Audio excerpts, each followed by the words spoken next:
بسم اللہ الرحمن الرحیم رب اشرح لی صدری ویسر لی امری واحلل عقدۃ من لسانی یفقہوا قولی۔ ہمارا آج کا درس سورہ توحید کے سلسلے سے ہے۔ سورہ توحید کے جسے سورہ اخلاص بھی کہا جاتا ہے، اس کی ہم مختصر سی وضاحت کریں گے اور اس کے معنی کے ساتھ ساتھ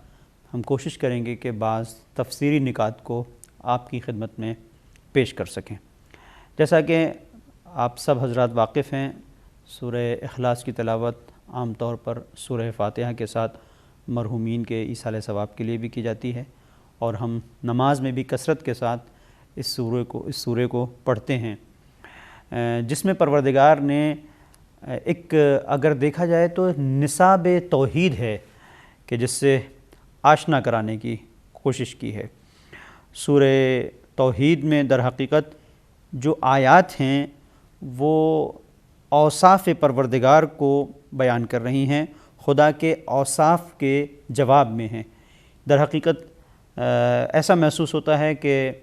گویا کسی نے سوال کیا ہے تو اس کے سوال کے جواب میں یہ انداز اختیار کیا گیا ہے کہ کہہ دو قل هو اللہ احد، کہ وہ پروردگار یکتا روزگار ہے، یکتا ہے، یگانہ ہے۔ قل هو اللہ احد اللہ الصمد، وہ پروردگار کے جو پاکیزہ ہے، بے نیاز ہے، اور تمام تر مخلوقات کے لیے وہ مرکز ہے، وہ محور ہے، وہ محل رجوع ہے، ہر ایک اس کی طرف رجوع کرتا ہے۔ صمد کے جو معنی ہیں وہ انشاءاللہ ہم آگے آ کے بیان کریں گے تو واضح ہوگا کہ پروردگار نے اس سورے میں کیا کہنا چاہا ہے۔ لم یلد ولم یولد، نہ اس نے کسی کو پیدا کیا ہے نہ وہ کسی سے پیدا ہوا ہے۔ ولم یکن لہ کفوا احد، اور اس دنیا میں کوئی بھی اس کا کفو نہیں ہے، کوئی بھی ایسا نہیں ہے کہ جو اس کا ہمتراز ہو اور اس کی ہمسری کر سکے۔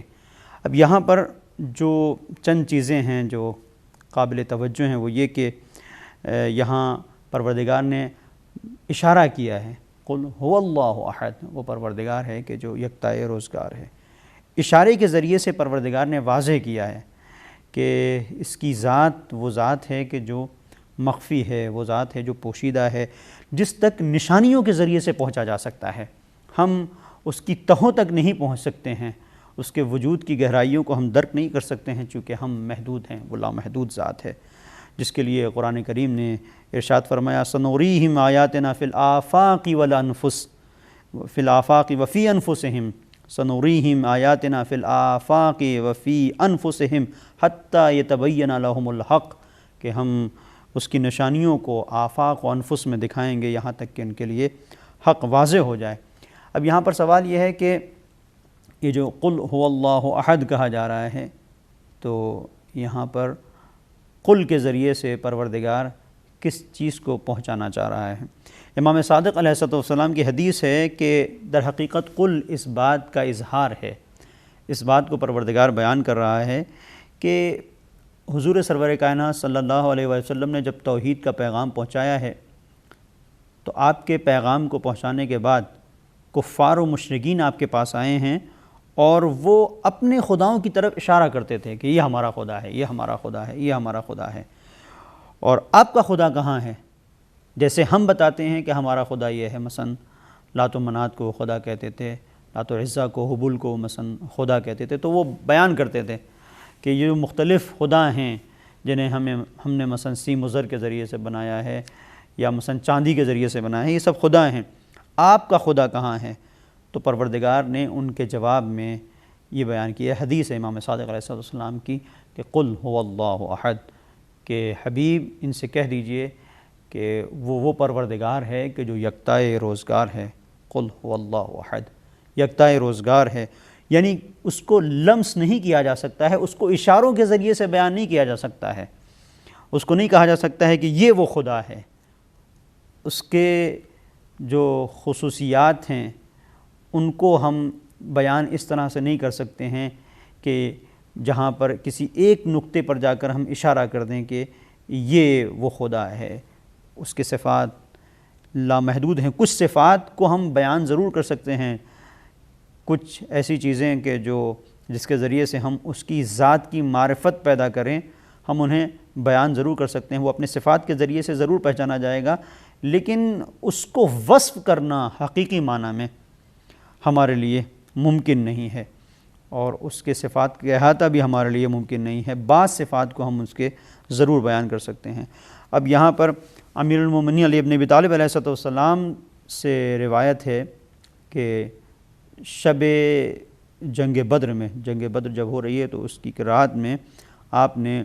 جناب خضر کو خواب میں دیکھا، جناب خضر کو آپ نے خواب میں دیکھا، اور یہ دیکھا کہ وہ کہہ رہے ہیں یا من ہوا یا من لا ہو الا ہو، اس طرح سے یا ہوا یا من لا ہوا الا ہو، اس طرح سے جناب خضر امیر المومنین علی بن ابی طالب علیہ السلام کے سامنے اس طرح سے بیان کر رہے ہیں، اور اس خواب کو آپ نے پیغمبر گرامی اسلام سے بیان کیا، یا من ہوا، اے وہ پروردگار کہ جو ہے یا من لا ہو الا ہو، اور وہ کہ جس کی طرح کوئی نہیں ہے مگر یہ کہ خود اس کی ذات۔ یہ جو یکتائے روزگار ہونے کو اس بیان میں واضح کرنے کی کوشش کی گئی ہے جناب خضر کے ذریعے سے۔ جب اس خواب کو حضور سرور کائنات صلی اللہ علیہ وسلم کے سامنے بیان کیا گیا تو مولا فرماتے ہیں کہ رسول اللہ نے فرمایا یا علی علمت الاسم العظم، تمہیں اسم اعظم بتایا گیا ہے، تمہیں اسم اعظم سکھایا گیا ہے، اور یہ وہ اسم اعظم تھا کہ جسے امیر المومنین علی بن ابی طالب علیہ السلام نے جنگ بدر میں اپنے ورد زبان قرار دیا تھا، اپنا ورد زبان قرار دیا تھا۔ مولا کائنات علی بن ابی طالب علیہ السلام کی زبان پر یہی فقرے تھے، یا من یا ہوا یا من لا ہو الا ہو، یا ہوا یا من لا ہوا الا ہو، بار بار مولا یہ جملے ارشاد فرماتے تھے اور بار بار اس کی تکرار کرتے تھے کہ جناب عمار سے روایت ہے کہ جناب عمار کہتے ہیں کہ میں نے دیکھا اور میں نے کہا کہ مولا یہ آپ بار بار کیوں فرما رہے ہیں یا ہوا یا من لا ہوا الا ہو، یہ بار بار آپ کیا کہہ رہے ہیں؟ تو آپ نے فرمایا کہ یہ اسم اعظم ہے اور یہ در حقیقت ستون توحید ہے۔ تو ایک منزل یہ کہ یہ جو اس انداز سے پروردگار نے گفتگو کی ہے کہ قل هو اللہ احد، ان سے کہہ دیجئے کہ یہ پروردگار یکتائے روزگار ہے، اور جس طرح سے لفظ اللہ کو بطور خاص پروردگار نے یہاں پر استعمال کیا ہے تو مفسرین نے یہاں پر بیان کیا کہ اللہ وہ لفظ ہے جس کے اندر تمام تر صفات جلال و جمال کو پروردگار نے احاطہ کر کے بیان کرنا چاہا ہے تو لفظ اللہ کو استعمال کیا ہے۔ لفظ اللہ کو اسی لیے اسم اعظم کہا جاتا ہے کہ اس کے اندر تمام تر صفات جلال و جمال نہاں ہیں، اور اس نام کی خصوصیت یہ ہے کہ صرف خدا کی ذات پر اس کا اطلاق ہوتا ہے۔ لفظ اللہ کا اطلاق صرف ذات پروردگار پر ہوتا ہے۔ ہو سکتا ہے کہ ہم کسی کو کریم کہیں، ہو سکتا ہے کہ ہم کسی کو رحیم کہیں، مختلف نام ہیں، اور کسی کو ہم کہہ سکتے ہیں کہ بہت رحم کرنے والا ہے، بہت کرم کرنے والا ہے، لیکن ہم کسی کو یہ نہیں کہیں گے کہ یہ اللہ ہے، یہ صرف ذات پروردگار سے مخصوص ہے۔ دوسرے نام کے اندر جتنے بھی دوسرے نام ہیں ان کے اندر صفات کی طرف اشارہ ہے، خاص صفات کی طرف اشارہ ہے، صفات جلال کی طرف اشارہ ہے، صفات جمال کی طرف اشارہ ہے، جیسے مثلا خالق کہا جائے گا، خلق کرنے والا ہے، کریم کہا جائے گا، کرم کرنے والا ہے، قادر جو صاحب قدرت ہے۔ لیکن اللہ کے جو معنی ہیں وہ صرف ذات پروردگار سے مخصوص ہیں اور کسی ایک خاص صفت کو بیان نہیں کرتے۔ تمام تر جو الگ الگ صفتیں ہیں کہ ہم کہتے ہیں کریم، ہم کہتے ہیں رحیم، ہم کہتے ہیں رحمان، ہم کہتے ہیں قدیر، ہم کہتے ہیں قادر، ہم کہتے ہیں ستار، ہم کہتے ہیں عالم، تو یہ جتنے بھی صفات کو ہم بیان کرتے ہیں ان تمام تر صفات کو یکجا طور پر جہاں پر بیان کیا جا سکتا ہے وہ لفظ اللہ ہے۔ اسی لیے کہا جاتا ہے کہ تمام تر مستجمع جمیع صفات الہی ہے لفظ اللہ، اور اس لفظ کو پروردگار نے یہاں پہ استعمال کیا ہے، قل هو اللہ احد۔ اور اسی لیے روایت میں یہ بات ملتی ہے کہ اللہ معناہ المعبود، اللہ کے معنی اس معبود کے ہیں، الذی یعلہ فیہ الخلق، جس کی طرف خلق متوجہ ہوتی ہے، ویولہ الیہ، اور وہ اپنے خلق کی طرف متوجہ ہے، اور وہ اپنے خلق کو چاہتا ہے، اپنی مخلوق کو چاہتا ہے، اپنی مخلوق سے محبت کرتا ہے۔ واللہ هو المستور عن درک الابصار، یہ وہ پروردگار ہے کہ جنہیں ظاہری نگاہوں سے نہیں دیکھا جا سکتا۔ المحجوب عن الاوہام والخطرات، کہ جسے وہم و گمان میں، اور انسان کسی بھی منزل پر کہ جہاں اس کے ذہن میں کوئی چیز خطور کرے، تو جو چیزیں انسان کے ذہن و دل و دماغ پر یا وہم کی صورت میں ہوتی ہیں یا انسان کے پردہ ذہن پر عارض ہوتی ہیں، ان کے ذریعے سے پروردگار کو درک نہیں کیا جا سکتا ہے۔ اور یہی وجہ ہے کہ قرآن کریم میں سب سے زیادہ جس لفظ کی تکرار ہوئی ہے، اسی لفظ اللہ کو بیان کیا گیا ہے، اور 1000 بار اس کی تکرار ہوئی ہے، اور یہ وہ لفظ ہے کہ جسے پروردگار نے مومنین کے دلوں میں اطمینان کی کیفیت کو بیان کرنے کے لیے قرآن کریم میں استعمال کیا ہے۔ الا بذکر اللہ تطمئن القلوب، یہ آگاہ ہو جاؤ کہ ذکر پروردگار ہی کے ذریعے سے دلوں کو مطمئن کیا جاتا ہے۔ تو یہ لفظ اللہ کے سلسلے سے، اب اس میں جو اس سورہ کے اندر جو ایک لفظ استعمال ہوا ہے قل هو اللہ احد، کہ وہ پروردگار وہ ہے کہ جو یکتا روزگار ہے، جو احد ہے، تو احد کے ذریعے سے اس ذات کی طرف اشارہ ہے جو بے نظیر ہے، جو منفرد ہے، جس کی کوئی مثال نہیں ہے۔ دیکھیں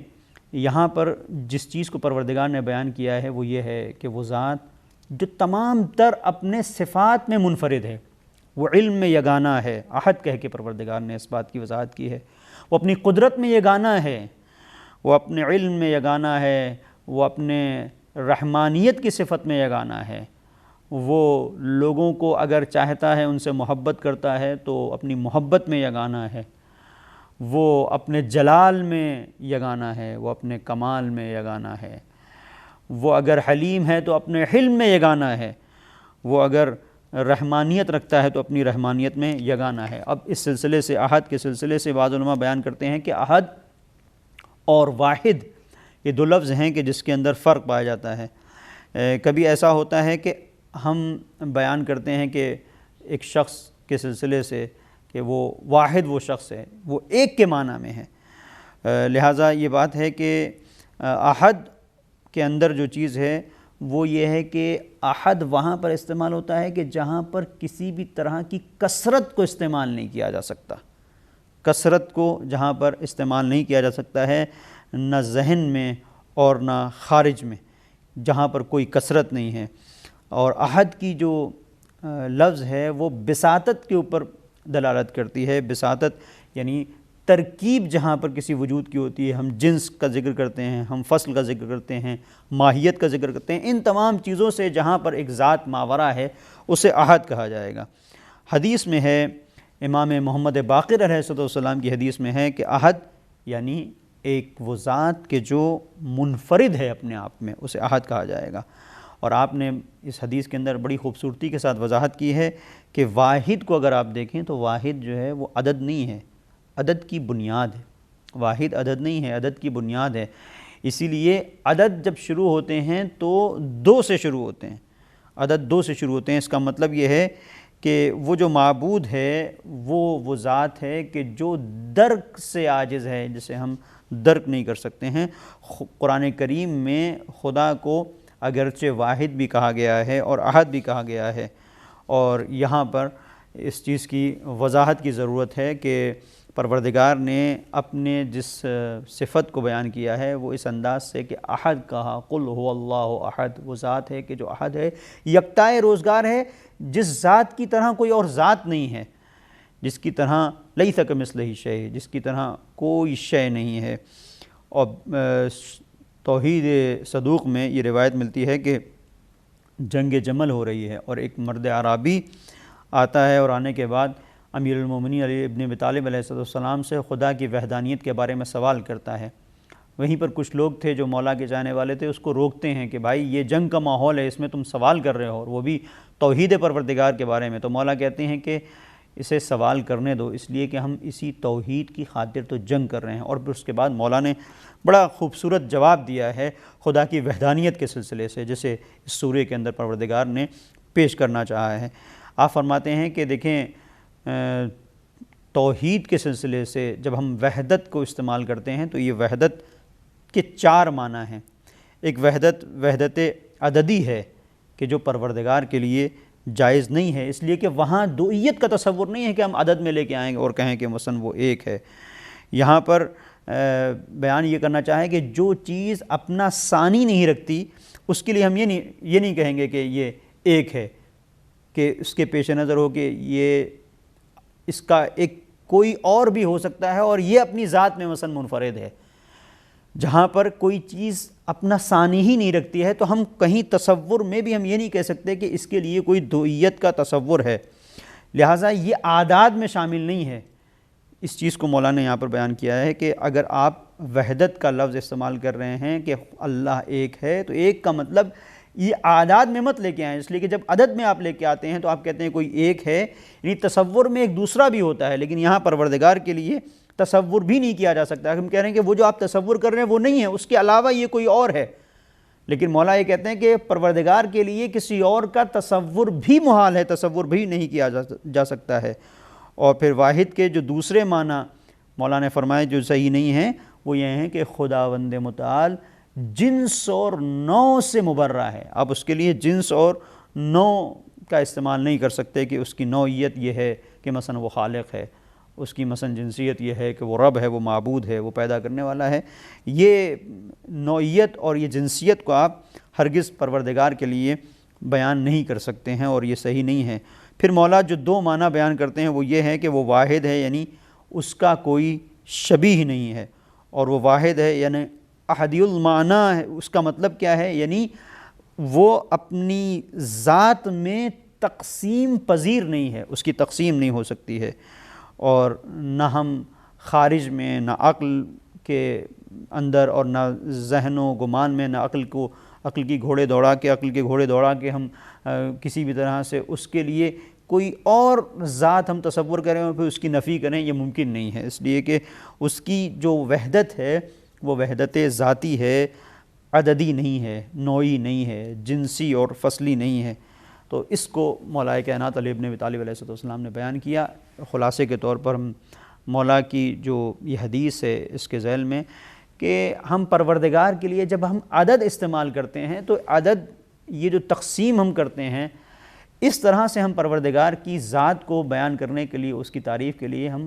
اعداد کے اوپر بھروسہ کرتے ہوئے آگے نہیں بڑھیں گے کہ اس کی وحدت جو ہے وحدت عددی ہے، جس طرح ہم مختلف اعداد کو ہم بیان کرتے ہیں، نہیں، اس کی وحدت ذاتی ہے۔ جب ہم عدد بیان کرتے ہیں تو کوئی دوسرا تصور بھی لے کے آتے ہیں، لیکن پروردگار کے لیے ایسا نہیں ہے۔ پھر اس کے بعد پروردگار نے قل هو اللہ احد اللہ الصمد، صمد کا لفظ استعمال کیا ہے۔ اب صمد کے سلسلے سے یہ معنی بیان کیے گئے ہیں کہ وہ ذات کے جس کی طرف رجوع کیا جاتا ہے، جیسے ہم نے ابتدائی طور پر اس کے معنی کو بھی بیان کیا کہ جس کی ذات کی طرف رجوع کیا جاتا ہے۔ مقاییس اللغہ نے خاص طور پر اس کے جو معنی بیان کیے ہیں صمد کے، اس میں دو چیزوں کو بیان کیا ہے کہ ایک صمد کے معنی میں استحکام پایا جاتا ہے، اور ایک صمد کے معنی وہ ہیں کہ جس کے اندر قصد پایا جاتا ہے۔ قصد و احکام کو اس لفظ صمد کے ذریعے سے پروردگار نے بیان کیا ہے۔ وہ ذات ہے کہ جس کی طرف لوگ رجوع کرتے ہیں اور وہ ہر ایک سے بے نیاز ہے، اور ہر ایک اس کی طرف رجوع کرتا ہے، اور وہ اپنے ارادے میں کسی کی محتاج نہیں ہے۔ وہ جب چاہے جس چیز کو چاہے وہ خلق کر سکتی ہے، وجود میں لا سکتی ہے۔ خاص طور پر امام حسین علیہ السلام نے اس صمد کے معنی کو بیان کیا ہے، اور صمد کے معنی کو آپ بیان کرتے ہوئے چند چیزوں کو بیان کرتے ہیں۔ تقریباً 5 آپ نے چیزوں کو بیان کیا ہے کہ جہاں پر پہلی منزل یہ ہے کہ صمد بزرگی اور شرف اور ایک انسان کے ایک عظیم کردار کو اگر ہم بیان کرنا چاہیں، بہرحال یہاں پر انسان کہنا تو غلط ہوگا، کسی ذات کے اگر ایک عظیم کردار کو ہم بیان کرنا چاہیں تو وہاں پر جب ہم اس کی بزرگی، اس کی جلالت، اس کے عظیم مرتبے کو، اس کی شانیت کو جب ہم بیان کرتے ہیں، اور شان جو عظیم شان ہے اس کی جب ہم انتہا کو بیان کرتے ہیں، تو شان کمال شان کو جب ہم بیان کرنا چاہیں تو اس کا جو آخری درجہ ہوتا ہے اسے صمد کہا جاتا ہے۔ ایک معنی امام حسین علیہ السلام سید الشہداء نے بیان کیے، اور دوسری بات آپ نے بیان کی کہ صمد کا مطلب یہ ہوتا ہے کہ وہ ذات کے جو دائم ہو، جو ہمیشہ سے ہو، جو ازلی ہو، جو جاوداں ہو۔ اس کے بعد آپ نے صمد کے معنی بیان کیے کہ جو جوف نہ رکھتی ہو، بطن نہ رکھتی ہو، اس چیز کو آپ نے بیان کیا ہے۔ جو صمد کے ایک اور معنی آپ نے بیان کیے کہ جو کھاتا پیتا ہو، جو کھاتا پیتا نہیں ہے۔ صمد کے ایک اور معنی آپ نے بیان کیے ہیں کہ آپ فرماتے ہیں کہ وہ ذات کہ جو کھاتی پیتی ہے اس کے لیے صمد کا معنی استعمال نہیں ہوگا، جو ذات کھانے پینے والی نہیں ہے، جو ان تمام چیزوں سے بے نیاز ہے کہ ہماری بقا کھانے اور پینے پر ہے، لیکن ذات پروردگار ایسی نہیں ہے کہ جس کے لیے ہوا کی ضرورت ہو، جس کے لیے فضا کی ضرورت ہو، جس کے لیے کھانے کی ضرورت ہو، جس کے لیے پانی کی ضرورت ہو، وہ ان سب چیزوں سے بے نیاز ہے۔ پھر آپ فرماتے ہیں کہ صمد وہ ہے کہ جیسے سونا نہیں ہوتا، جس کو نیند نہیں آتی، لا سنتم ولا نوم، کہ جس کو اونگ بھی نہیں آتی ہے، اس ذات کو صمد کہا جاتا ہے۔ اور یہ وہ ذات ہے کہ جو ہر شے سے بے نیاز ہے۔ اور احادیث میں پھر اسی صمد کو بیان کیا گیا ہے کہ جو تغیرات کون اور تغیرات کون و مکان کہ کس جگہ پر ہے، کس طرح سے ہے، اس کے اندر تبدیلیاں پیدا ہوتی ہیں زمانے اور حالات کے مطابق، ان تمام چیزوں سے جو ذات بے نیاز ہوتی ہے اسے صمد کہتے ہیں۔ امام سجاد علیہ السلام نے صمد کے معنی کو جہاں پر بیان کیا ہے اس طرح سے بیان کرتے ہیں کہ وہ ذات جس کا کوئی شریک نہیں ہے، وہ ذات کہ جہاں پر ہم کسی بھی مرحلے پر یہ نہیں کہہ سکتے ہیں کہ کہیں پر وہ ذات پوشیدہ ہے کسی سے، وہ ذات جو ہر جگہ حاضر ہے اور جہاں پر ہم یہ نہیں کہہ سکتے کہ اس کے لیے کسی چیز کو محفوظ رکھنا، کسی کی حفاظت کرنا اس کے لیے مشکل ہو، اس ذات کو صمد کہا جاتا ہے۔ جو جب جس چیز کا ارادہ کر لے اس کو وجود میں اپنے ارادے کو لا سکتی ہے، اس ذات کو صمد کہا جاتا ہے، جس چیز کا بھی وہ ارادہ کر لے۔ اہل بصرہ نے امام حسین علیہ السلام کو ایک خط لکھا، اور خط لکھنے کے بعد اہل بصرہ نے صمد کے بارے میں آپ سے سوال کیا کہ مولا یہ بتائیے کہ صمد کے معنی کیا ہیں؟ تو آپ نے جو جواب دیا وہ یہ کہ قرآن کریم میں خدا نے کہا ہے کہ مجادلہ نہ کرو، صمد وہ ذات ہے کہ جو مادی موجود، جس طرح سے جو مادی وجود ہوتے ہیں، نہ ان کو وجود میں لانے والی ہے، نہ وہ لطیف وجود، یعنی وجود کا مطلب وجود میں لانے والی یعنی پیدا کرنے والی جو ہمارے یہاں جو اصطلاح ہے جس میں ہم پیدا کرنا کہتے ہیں، خدا کے لیے جو پیدا کرنا ہے وہ خلق کرنے کے معنی میں ہے، اس معنی میں نہیں بیان کیا گیا جیسے جو پیدا کرنے کا مطلب یعنی فرزند، جس طرح سے فرزند وجود میں آتا ہے، اس طرح سے پروردگار کے لیے ہم نہیں کہہ سکتے ہیں۔ صمد کا مطلب یہ ہے کہ جو خوشیاں ہیں، جو غم ہیں، ان تمام چیزوں کو ہم خدا کی طرف ہم منسوب نہیں کر سکتے ہیں کہ جہاں پر کوئی خوف ہو، کوئی رجا ہو، جہاں پر خدا کو گریہ آتا ہو یا کہیں پر ہنسی آتی ہو، یہ تمام چیزوں سے پروردگار کی ذات بے نیاز ہے، اسے صمد کہا جاتا ہے۔ اور محمد حنفیہ نے ایک مقام پر امیر المومنین علی ابن ابی طالب علیہ السلام سے اسی صمد کے بارے میں آپ نے سوال کیا تو مولانا نے بتایا کہ تعویل صمد کیا ہے کہ وہ نہ رسم ہے، نہ وہ اسم ہے، نہ وہ ذات وہ ہے کہ جو جسم رکھتی ہے، نہ اس کی کوئی شبیہ ہے، نہ اس کی کوئی مثال ہے، نہ اس کی کوئی صورت ہے، نہ اس کی کوئی حد ہے، نہ اس کا کوئی مکان ہے، نہ اس کا کوئی محل ہے، نہ اپنی ذات میں وہ کیف رکھتی ہے، نہ اسے بیان کیا جا سکتا ہے، نہ اس کے لیے یہ ہے کہ کہا جائے کہ فلاں جگہ پہ اسے بٹھایا جا سکتا ہے، نہ اس کے لیے یہ ہے کہ کسی جگہ سے اسے اٹھایا جا سکتا ہے، نہ اس کے لیے سکون کا تصور ہے، نہ ہم اس کے لیے حرکت کا لفظ لے کے آ سکتے ہیں۔ تو یہ ساری چیزیں ہیں کہ ان تمام چیزوں سے جتنے بھی یہ کیفیات ہیں جو عارض ہوتے ہیں انسان کے اوپر، ان تمام چیزوں سے جب ہم ذات پروردگار کو الگ کریں گے تو ہم یہ کہہ سکتے ہیں کہ تمام تر وہ صفات جو مخلوق کے ہیں ان سے جو بالکل اپنی ذات کو الگ کر لے اور تمام تر مخلوقات کی جو صفات ہیں ان صفات کو خدا کے اوپر حمل نہ کیا جا سکے اور بالکل اس کی ذات ان تمام مخلوقات کی صفات سے بے نیاز ہو کر اگر پیش کیا جائے تو جس لفظ کو ہم استعمال کریں گے اسے صمد کے طور پر استعمال کریں گے۔ پھر اس کے بعد جب سورہ میں ارشاد ہوتا ہے لم یکن لہ کفوا احد، اس کی طرح کوئی نہیں ہے، کوئی ایک نہیں ہے جو اس کا کف ہو سکے۔ کف کا مطلب کیا ہے؟ جیسے علماء نے بیان کیا کہ اس کا کوئی ہم تراز نہیں ہے، اس کا کوئی ہم پلہ نہیں ہے۔ نہج البلاغہ میں امیر المومنین علی ابن ابی طالب علیہ السلام بیان فرماتے ہیں لم یلد فیکون مولودا، کہ اس نے کسی کو پیدا نہیں کیا ہے کہ وہ کسی کا مولود قرار پائے. ولم یولد، اب نہ تو اس نے کسی کو پیدا کیا ہے نہ وہ کسی سے پیدا ہوا ہے، وجود میں آیا ہے. فیصیر محدودہ، کہ اسے ہم محدود قرار دیں. ولا کفوا لہ فیکافع، اور نہ ہی اس کا کوئی ہمتراز ہے، نہ اس کا کوئی کفو ہے کہ ہم اس کے کفیت کے قائل ہوں اور کہیں کہ کوئی اس کی نظیر ہے. ولا نظیر لہ یساوی، اور نہ اس کی کوئی مثال ہے کہ ہم کسی کو اس کے ہم پلہ قرار دیں. اور امام امیر المومنین علی بن ابی طالب علیہ السلام کے ساتھ ساتھ ہمیں معصومین علیہ السلام کا یہ انداز ملتا ہے کہ ظاہراً مولا نے اپنے بیٹے کو مخاطب کرتے ہوئے جس چیز کو امام حسن مجتبی علیہ السلام کو مخاطب کرتے ہوئے پروردگار کے سلسلے سے جو ایک عظیم بیان ہے جسے آپ نے پیش کرنے کی کوشش کی ہے ذات پروردگار کو واضح کرنے کے لیے کہ وہ جو اگر لم یکن لہو کفوا احد، یہ جو منزل ہے کہ وہ کسی کا کفو نہیں ہے، وہ کیا ہے؟ فرماتے ہیں وَعْلَمْ يَا بُنَيَّ أَنَّهُ لَوْ كَانَ لِرَبِّكَ شَرِيك، خاص طور پر اس کفویت کو، اس ہمتراز ہونے کو، کہ جہاں ہم اس بات کو بیان کر رہے ہیں کہ پروردگار کا کوئی شریک نہیں ہے، اس عدم شراکت کو پروردگار کی خالقیت میں، پروردگار کی ربوبیت میں جس چیز کو بیان کرنے کے لیے مولا کائنات علی بن ابی طالب علیہ السلام نے امام حسن مجتبی علیہ السلام کے سامنے جو واضح کیا ہے کہ وَعْلَمْ يَا بُنَيَّ، میرے بیٹے سمجھ لو، أَنَّهُ لَوْ كَانَ لِرَبِّكَ شَرِيك، کہ اگر تمہارے پروردگار کا کوئی شریک ہوتا لَأَتَتْكَ رُسُلُهُ، تو پھر وہ بھی اپنے رسولوں کو بھیجتا. وَلَرَأَيْتَ، اور تم یہ دیکھتے کہ آتَاهُ ملک، کہ اس کے ملائک جو ہے وہ آ رہے ہیں اور اس کے ملک کے اندر مختلف فرشتے ہیں جو آ رہے ہیں، اور تم یہ دیکھتے کہ وہ آتے اور وہ اس کے پیغام کو لے کر آتے.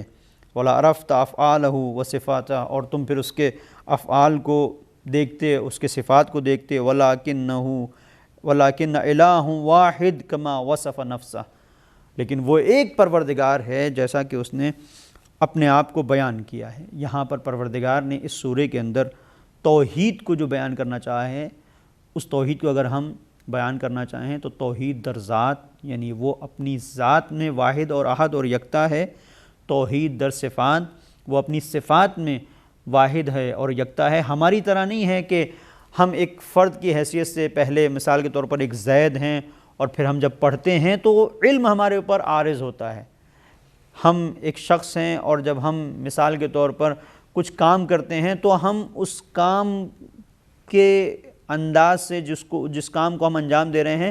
اس کام کی پھر ہمیں نسبت دی جاتی ہے کہ پھر ہم مثلا ڈاکٹر ہیں یا مثال کے طور پر ہم انجینئر ہیں. پروردگار کے لیے ایسا نہیں ہے. اس کے صفات اس کی ذات سے جڑے ہوئے ہیں.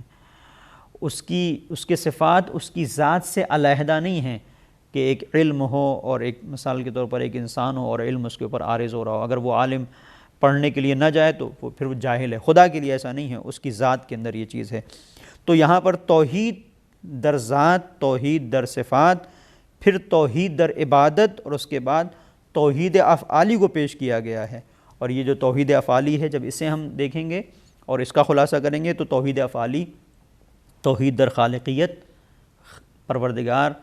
اپنی مخلوق کی خلقت میں یکتا روزگار ہے، واحد ہے. پھر توحید در ربوبیت، وہ تربیت میں وہ رب ہونے کی حیثیت سے واحد ہے. توحید در تشریع، وہ جو قانون بناتا ہے، جو شریعت ہے، اس میں وہ اکیلا ہے اور واحد ہے، یکتا ہے. مالکیت میں جتنی بھی چیزیں ہیں، ہم سب جو چیزوں کے مالک ہیں نسبی طور پر مالک ہیں، حقیقی مالک پروردگار ہیں. ہم سوچتے ہیں ہمارا گھر ہے، یہ ہمارا مثلا کپڑا ہے، یہ ہمارا بیٹا ہے، یہ ہماری چیزیں ہیں. تو جتنی بھی چیزیں ہم اپنے آپ سے منسوب کرتے ہیں، یہ مالکیت کے عنوان سے ایک منزل ہے، نسبی طور پر کہا جاتا ہے کہ ہم اس کے مالک ہیں. حقیقی مالک پروردگار ہے. اسی طریقے سے حاکمیت، دنیا میں جتنی بھی حکومتیں ہیں یہ حقیقی حکومتیں نہیں ہیں، حقیقی حاکم صرف پروردگار ہے. اور اسی طریقے سے پھر اطاعت کی منزل ہے، توحید در اطاعت کی منزل میں پروردگار یکتا روزگار ہے. یہ جو سورہ توحید ہے، اس کے ذیل میں جو گفتگو ہے یقیناً سخت ہے. اب اس کی جو دشواری ہے، جو سختی ہے، وہ اس بنیاد کے اوپر ہے کہ جتنی بھی اس دنیا کے اندر چیزیں ہیں، جب انہیں ہم بیان کرتے ہیں، مثلا ہم بیان کرتے ہیں کسی پھول کو اور اس کی خوشبو کو جب ہم بیان کرتے ہیں، اور ایک سامنے والا انسان اس کو نہیں سمجھ رہا ہے، تو ہم اس کے سامنے وہ پھول لا کے دیتے ہیں کہ دیکھو یہ پھول جس کو ہم بیان کر رہے ہیں ایسا ہوگا۔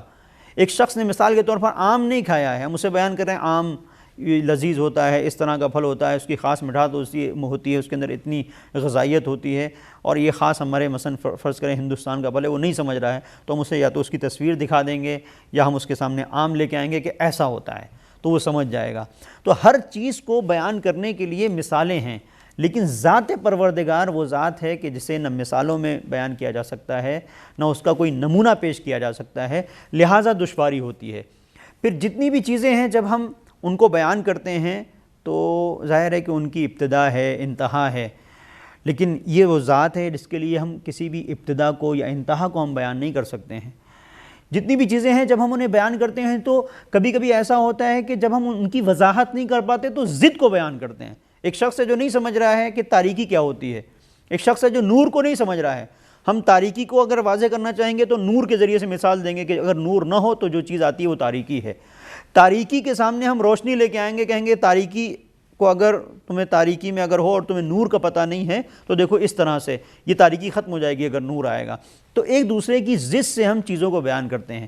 لیکن یہ وہ ذات ہے کہ جس کے لیے ہم ازداد کو بھی بیان نہیں کر سکتے۔ دیکھیں جب ہم نے کسی بھی چیز کو بیان کیا کہ مثال کے طور پر تاریکی ہے، ہم تاریکی کو جب بیان کر رہے ہیں تو ایک مرتبہ ہم یہ کہتے ہیں کہ مثال کے طور پر یہ دیوار ہے یا یہ گھر ہے یا یہاں پر مثال کے طور پر یہ بورڈ رکھا ہے، یہ کتابیں رکھی ہیں، لائبریری ہے، جن چیزوں کو آپ دیکھ رہے ہیں، تو یہ ساری چیزیں وجود میں ہیں اور یہ حقیقی طور پر آپ کے سامنے ہیں۔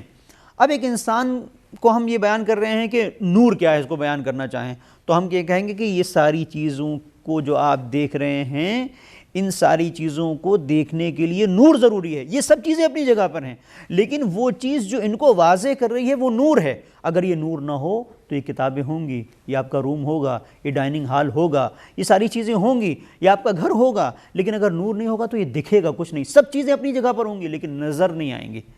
تو کہے گا کیسے؟ تو مثال کے طور پر ہم جو جلتی ہوئی لائٹ ہے اگر ایک لائبریری میں ہے جس میں ہزاروں کتابیں ہیں جو انسان دیکھ رہا ہے، کہ مثال کے طور پر یہ جغرافیہ کی کتاب ہے، یہ سیاست کی کتاب ہے، یہ مثلا تاریخ کی لائن ہے اور اس کے اندر یہ تاریخ کی سینکڑوں کتابیں، ایک بڑی سی لائبریری، اس میں مختلف کتابیں ہیں،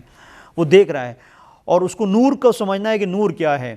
اور ہم اسے بتا رہے ہیں کہ نور کی وجہ سے تم دیکھ رہے ہو۔ وہ کہتا ہے نور کیا ہے، تو ہم اس کو سمجھانے کے لیے نور کو بند کر دیتے ہیں، لائٹ کو ہم سوئچ کو آف کر دیتے، کہتے ہیں اب دیکھو، اب اسے کچھ نہیں نظر آ رہا ہے۔ سب چیزیں اپنی جگہ پر ہیں، دیوار اپنی جگہ پر ہے، جو کتاب خانے میں لائبریری کے اندر جو الماریاں ہیں وہ اپنی جگہ پر ہیں، ساری چیزیں اپنی جگہ پر ہیں، لیکن کچھ اسے نظر نہیں آ رہا ہے، کیوں؟ نور کی وجہ سے نظر نہیں آ رہا ہے۔ تو اس کی سمجھ میں آتا ہے کہ ہاں یہ نور ہے کہ جس کے ذریعے سے ہم چیزوں کو دیکھتے ہیں۔